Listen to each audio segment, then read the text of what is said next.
So before we talk about translation, I want to talk specifically about Chinese language, because there's certain characteristics of Chinese language that make it even more difficult to translate than many other languages. Chinese sentences are made up of characters, and unlike in English, where we have an alphabet where you go from A to Z and you could build words out of those letters, in Chinese you have to memorize thousands of different characters if you want to be able to competently speak the language. So some of these characters, like this one, men, are simple. This means like a door or a gate. There's others that are much more complicated, like biang in biang biang mian, which symbolizes a different type of noodle. So when you look at each Chinese character, it's often broken into different pieces. So first today, for purposes of comparison, let's think about the character ni, and this is from the word ni hao, which means hello. So when you think about a certain character, again, it's not just about the appearance, and it's not just about the meaning, it's also about the sound. But even that's not so simple. So every single character has a sound, right? Each one of the sounds can be bifurcated into 4 different tones. So these 4 different tones can cause a particular sound or particle to have an entirely different meaning. Sound confusing? It is. So here on Greater China Tech, we talk about tech. And when we talk about these Chinese characters, it's important to figure out how to take these characters and actually input them into a digital system. So to put Chinese into a computer, for second language learners like me, we often use a tool called Pinyin.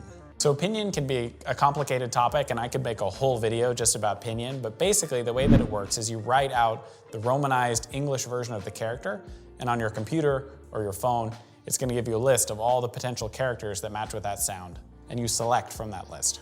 Beyond Pinyin, there's also many different methods to input Chinese language characters into a computer. These include things like speech-to-text recognition.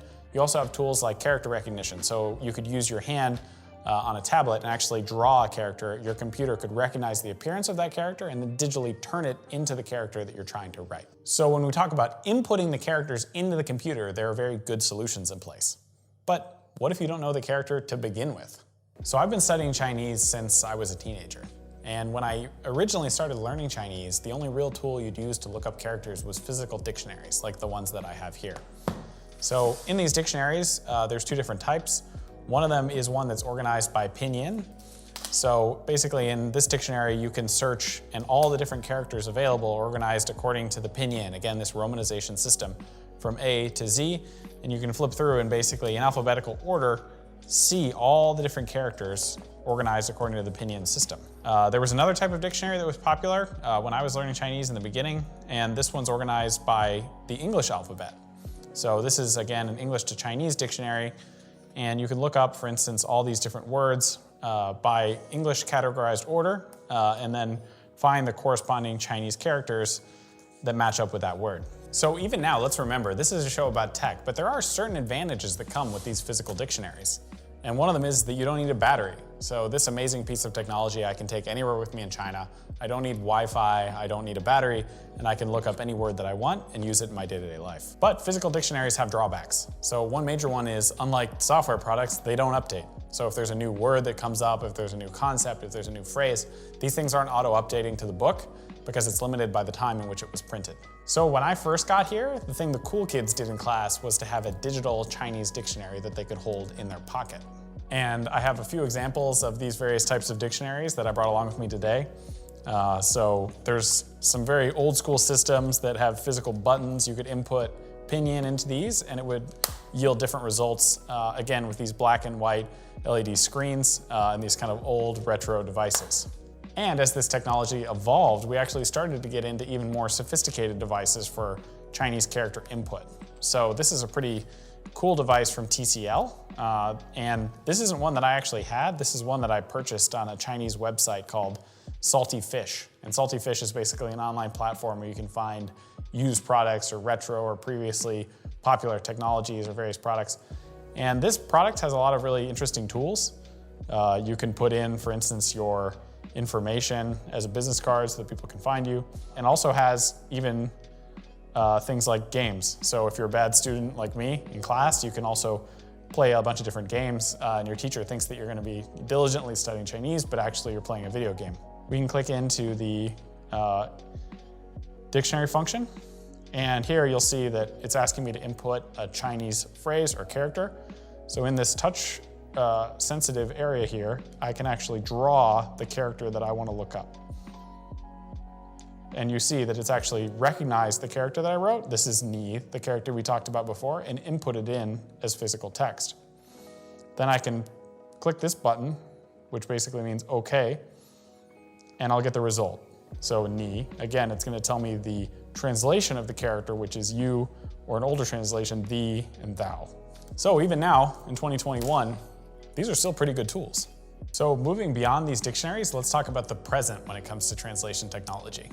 The first thing that I want to talk about is tools and apps. So today, the two apps that I want to talk about first are Google Translate and Baidu Translate, or Baidu Fanyi. And these translation tools are pretty neat. They have a lot of different things, not just about inputting text and getting a text translation, but you can also do things like OCR. So this is where you take a picture of a certain term, and again, this could be a Chinese term, and you'll get a result that will tell you the English meaning and the pronunciation of that specific term or word. When it comes to translation tools, it's important to remember that in China, Baidu's system is developed by Chinese speakers. So when you translate from English to Chinese or from Chinese to English, you're probably gonna get better results from Baidu than you would from Google because the system's optimized for that set of people.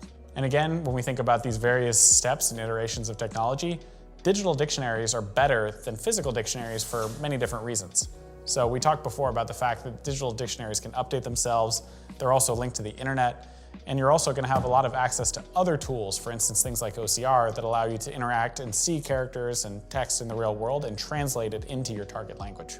So what does the future hold when it comes to translation technology? So the first thing we're gonna look at today is a piece of technology from a company called Time Kettle. And this is a really cool product. And the way that it works, it's sort of like AirPods from Apple. You have two earbuds, and you have a left and a right side.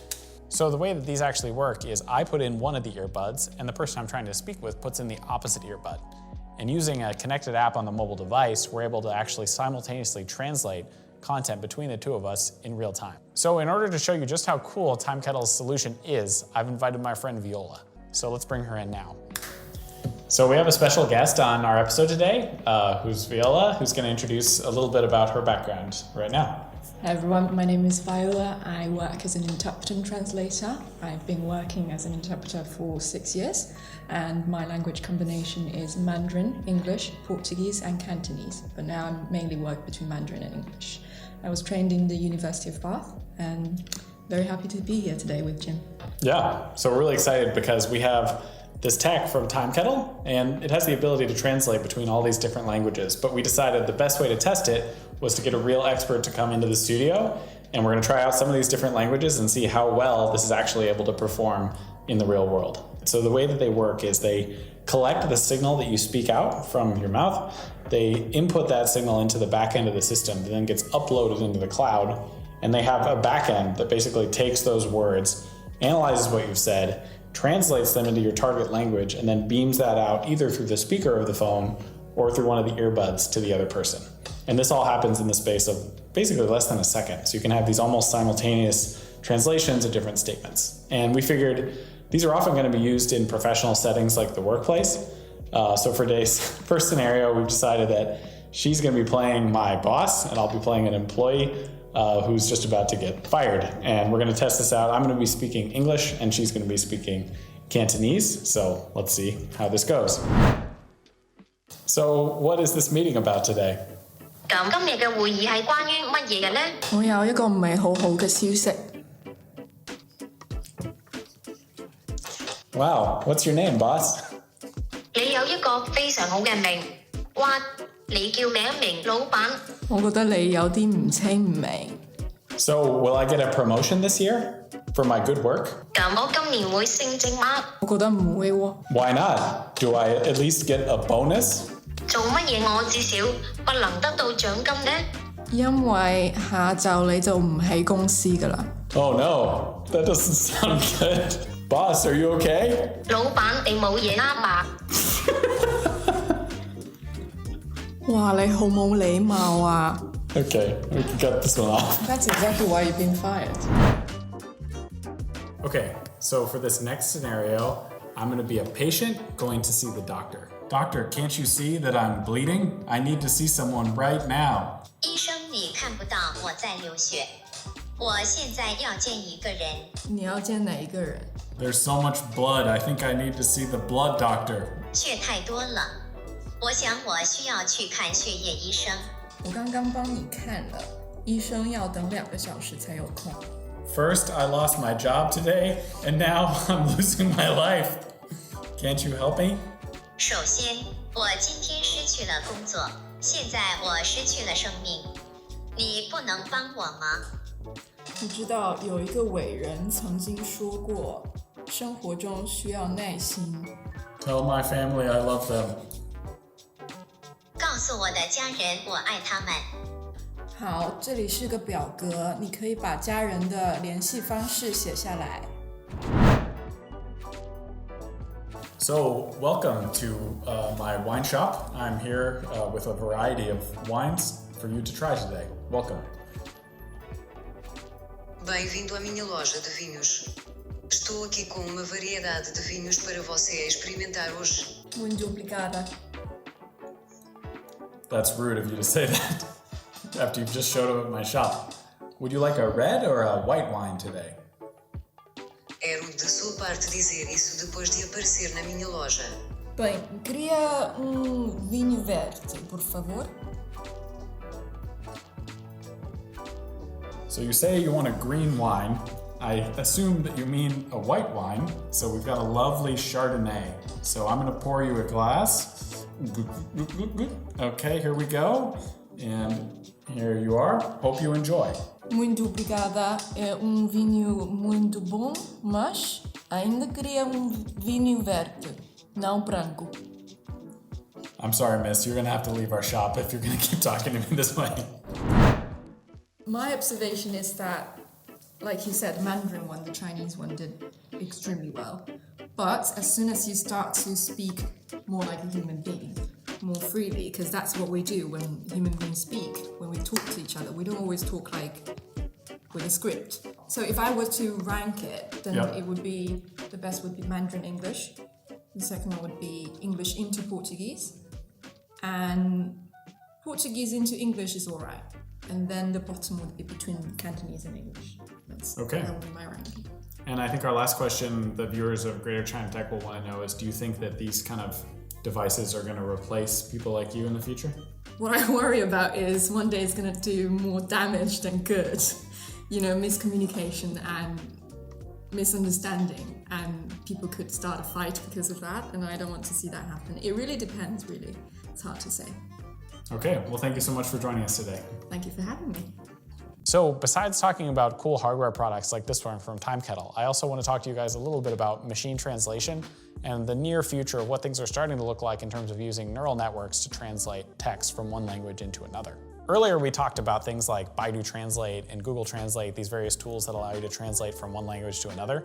But recently, there's actually a company from Germany called DeepL that's been doing a ton of innovation in the translation space. And via my own experiences using DeepL, I'm noticing that it's creating results that feel much more like they're created by a human translator as opposed to simply created by some sort of digital translation tool. You're getting much more naturalistic, sort of true sounding, and colloquial phrases that you'd probably never see if it was something that was outputted by Baidu Translate or by Google Translate. However, it's very interesting to see that there are companies that are creating AI translation products that parallel or even exceed the value of human translators when it comes to producing text that read legibly, sensibly, and colloquially for people who are reading it in the target language. So, these existing technological solutions for translation are very good, but they still have limitations. So the first limitation is that although one-to-one communication, like is enabled via Time Kettle, is possible, one-to-many communication that's done simultaneously is still a little bit difficult with existing automatic translation tools.